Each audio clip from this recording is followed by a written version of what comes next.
मैं डॉक्टर अनीशा गुप्ता हूँ। मैं एक आई स्पेशलिस्ट हूँ। आज हम बात करेंगे काला मोतियाबिंद के बारे में। क्यों? क्योंकि अभी चल रहा है ग्लूकोमा अवेयरनेस वीक। इस हफ्ते में हर साल हम अवेयरनेस फैलाते हैं काला मोतियाबिंद के बारे में, और यही एक तकलीफ है जिसके बारे में बहुत ज़्यादा अवेयरनेस फैलानी ज़रूरी भी है, क्योंकि it is a silent thief of your vision. ये चुपचाप आता है और आँख को ख़त्म कर देता है। सिम्टम्स नहीं होते हैं, साइंस बहुत मुश्किल से पकड़ में आते हैं। इस वजह से बहुत लोगों में ये प्रॉब्लम बहुत लेट तक डायग्नोस होती है। So it is very important that you know about glaucoma या काला मोतियाबिंद, ताकि कुछ भी हो तो उसका इलाज टाइम पे हो और प्रोग्रेशन को रोका जा सके और आपकी आंखें बची रहें।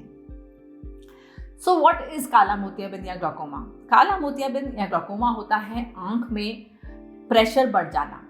प्रेशर बढ़ता है, आंख का एक डेफिनेटिव प्रेशर होता है जिसकी एक रेंज होती है। 10 से लेकर 21 मिलीमीटर्स को हम लोग नॉर्मल मानते हैं, लेकिन जिसमें ये प्रेशर थोड़ा ज़्यादा हो जाता है वो आंख की जो नस है उस पर दबाव करता है, वहाँ पे डैमेज करता है एंड इवेंचुअली आपकी रोशनी खराब करता है। सो इस आंख के प्रेशर को चेक करना ज़रूरी होता है अगर हम काला मोतियाबिंद सस्पेक्ट कर रहे हैं। दिक्कत क्या है? दिक्कत इसमें यह है कि इसकी जो इफेक्ट आता है आपकी विजन के ऊपर, वो सेंट्रल विजन पे नहीं आता है। आपकी बीच की रोशनी बहुत लेट तक ठीक रहती है। आता है असर साइड पे, दर से, नीचे से, ऊपर से, कहीं से आपका जो है शुरुआत होगी और फील्ड रिस्ट्रिक्शन स्टार्ट हो जाती है। वहाँ पे एक स्कोटोमा बन जाता है, कालापन आ जाता है। अब अगर वो एक आंख में हो रहा है और हम दोनों आंखों से देख रहे हैं तो ओवरलैप करके वो इजीली मिस हो जाएगा, क्योंकि कोई भी अपनी आंख बंद कर चेक नहीं करता है। वैसे भी शुरुआती स्टेजेस में अगर आपको सीधा सही दिख रहा है, कहीं कोने में हल्का फुल्का कालापन आ रहा है, वो पता नहीं चल सकता है।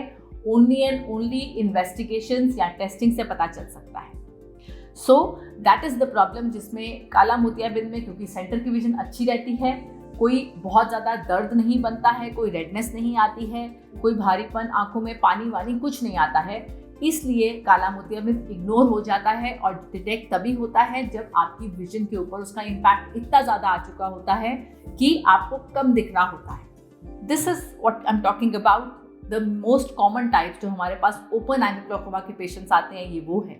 हाँ, कुछ पेशेंट्स में ऐसा होता है, बहुत सिवियर पेन हो सकता है, वो acute attack of angle closure होता है, जो एक अलग टाइप ऑफ काला मोतियाबिंद है। So what are the symptoms that you need to look for? Symptoms, जैसा मैंने बोला, आपको रात में चलने में आप टकरा ज़्यादा रहे हैं। ऐसा हो सकता है कि नीचे में फील्ड रिस्ट्रिक्शन आ रहा हो, आपको पता नहीं चल रहा है नीचे क्या पड़ा है।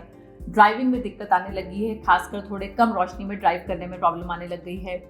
कई बार जो लाइटें हैं फैली दिखती हैं, उसके आसपास गोले गोले दिखते हैं, जिसको हम हेलोस कहते हैं, वो एक इम्पॉर्टेंट साइन है। एक डल हेडेक रहना एक इम्पॉर्टेंट साइन होता है। अगर वो आपको हो रहा है तो आप उसको इग्नोर नहीं करें। एंड जैसा मैंने बोला, most of the times there is no symptom at all, unfortunately. Types क्या होते हैं इसके? There are 2 types mostly. एक होता है ओपन एंगल और एक होता है एंगल क्लोजर।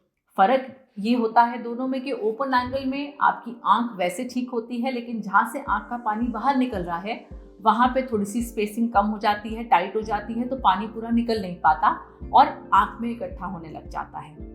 जो एंगल क्लोजर होता है उसमें आंख के अंदर थोड़ी स्पेसिंग की प्रॉब्लम होती है, जिसकी वजह से आंख के अंदर ही पानी की मूवमेंट रिस्ट्रिक्ट हो जाती है और वो खुल नहीं पाता है, आराम से जा नहीं पाता है, पानी वहीं इकट्ठा होता रहता है।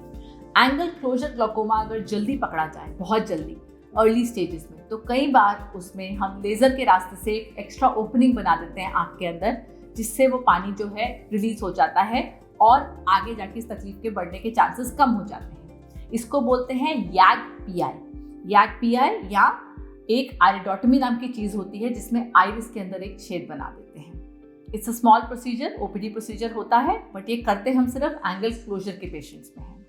Coming to open angle glaucoma, जो ज़्यादा हम कॉमनली देखते हैं, इसमें सिर्फ आंख से पानी नहीं निकल रहा है। इसकी मैनेजमेंट हमारी जो है सिर्फ आई ड्रॉप से होती है। अब इसका डायग्नोसिस कैसा बने? इसके डायग्नोसिस में आप सबसे इम्पॉर्टेंट होता है डॉक्टर का चेकअप, क्योंकि हम प्रेशर चेक करते हैं, हम आपकी नस देखते हैं। प्रेशर कई बार जब आप ओपीडी में आते हैं वो नॉर्मल होता है, लेकिन हमारा जो आंख का प्रेशर है वो वेरी करता रहता है दिन भर। तो बहुत लोगों का प्रेशर रात को 2 बजे 3 बजे बढ़ जाता है। जब वो उस समय बढ़ता है वो चेक पकड़ में भी नहीं आता है और वो नुकसान कर जाता है। तो वही नुकसान हमें ऑप्टिक नर्व में इंक्रीज कपिंग या इंक्रीज गड्ढे की तरह दिखता है। अब जब भी हमें ये इंक्रीज गड्ढा दिखता है, हमारे दिमाग की घंटी बजती है और हमें लगता है कि नहीं, इसको ग्लूकोमा हो सकता है, तो उसके लिए चेकिंग करनी है। एकदम से बता पाना मुश्किल होता है, बिकॉज बहुत लोगों को वो कपिंग फिजियोलॉजिकली या भगवान की दी हुई भी इंक्रीज होती है। तो ऐसे में हमें करने पड़ते हैं टेस्टिंग, आंख का प्रेशर, आंख का विजुअल फील्ड टेस्ट और आंख की ओसीटी। इन सब से पता चलता है कि एक्चुअली ग्लूकोमा का डैमेज है या नहीं है, और अगर डैमेज है तो ओपन एंगल ग्लूकोमा में आई ड्रॉप्स दी जाती हैं उस प्रेशर को कम करने के लिए। एक बार प्रेशर कम हो जाता है, then we keep you on the maintenance and आपको रेगुलरली चेक करते रहते हैं कि प्रेशर ठीक रह रहा है कि नहीं। So it is as simple as that. Eye drop डालेंगे, प्रेशर को कम कर देंगे और काला मोतियाबिंद आगे बढ़ने से रुक जाएगा। तो सिर्फ एक आई ड्रॉप डालने से, लाइफ लॉन्ग डालने से आपकी जो प्रॉब्लम है वहीं की वहीं रुक सकती है और आप अपनी रोशनी को बचा सकते हैं। There is also an entity called normotensive glaucoma या नॉर्मल टेंशन ग्लूकोमा, जिसमें रिपीटेडली हमारे आंख के प्रेशर नॉर्मल आते हैं, लेकिन आंख को देखकर शक लगता है कि काला मोतियाबिंद है। ओसीटी में, फील्ड में, सब में डैमेज आता है। अब ये जनरली होता है थोड़ा बीपी का इफेक्ट, थोड़ा सा ब्लड सप्लाई ऑप्टिक नर्व में कम जा रहा है, तो इसकी मेडिकेशन भी होती तो आई ड्रॉप्स ही हैं, लेकिन थोड़ी थोड़ी हमें देख के करनी पड़ती हैं और बीपी को मॉनिटर साथ में करना पड़ता है कि कहीं बीपी बहुत गिर तो नहीं रहा कि उसकी वजह से जो है आंख में ब्लड नहीं पहुंच रहा और ऑप्टिक नर्व में डैमेज आ रहा है। एंगल क्लोजर ग्लूकोमा, जैसे मैंने आपको बताया, अर्ली स्टेज में आ जाएगा तो लेजर कर देंगे, और अगर लेट स्टेज में होता है तो उसका इलाज है ऑपरेशन। उसमें आई ड्रॉप्स हम नहीं देते हैं, उसमें हम ऑपरेशन के रास्ते से एक नई ओपनिंग बना देते हैं ताकि पानी आराम से ड्रेन होता रहे and you are done. So all are different types of glaucomas, सबकी ट्रीटमेंट अलग अलग है। ज़्यादातर को हम आई ड्रॉप से मैनेज करते हैं except the angle closure ones, और ओपन एंगल ग्लूकोमा में भी अगर बहुत एडवांस स्टेज चला गया है और बहुत सारी दवाइयाँ चल रही हैं फिर भी प्रेशर काबू में नहीं आ रहा है तो हमें सर्जरी पे जाना पड़ता है। सर्जरीज भी बहुत सारी तरह की आ गई हैं। We have the simple trabeculectomy, we have the shunts which we put, जो हमेशा से डाल रहे हैं, और आजकल बहुत छोटे छोटे शंट्स भी आने लग गए हैं जिनको आँख के अंदर फिट कर देते हैं, जिससे वो पानी बाहर निकलता रहता है और आँख में इकट्ठा नहीं होता है।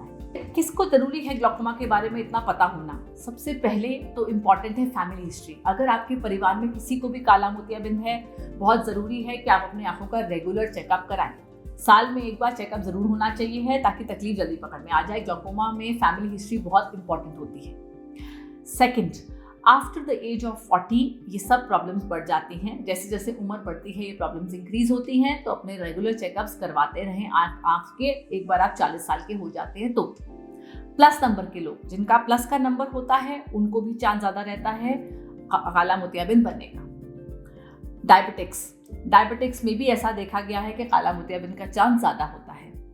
हाई मायोप्स, माइनस नंबर जिनके बहुत ज़्यादा हैं, 8 से ऊपर, 10 से ऊपर जिनका नंबर है, उनको भी बहुत चांस रहता है काला मोतियाबिंद बनने का। So all these people are at high risk of getting काला मोतियाबिंद। ऐसा कुछ भी है तो अगर आप डॉक्टर को दिखाते रहेंगे तो टाइमली प्रॉब्लम पकड़ में आ जाएगी। प्रॉब्लम को पकड़ने के लिए और फॉलो अप के लिए pressure checking, OCT and field, ये 3 टेस्ट हैं जो बहुत ज़रूरी हैं। आपके डॉक्टर आपको रेगुलरली कराएंगे, क्योंकि यही टेस्टिंग है जिससे हमें पता चलेगा कि हाँ, बात कंट्रोल में है, दवाइयाँ अपना काम कर रही हैं और तकलीफ आगे नहीं बढ़ रही है।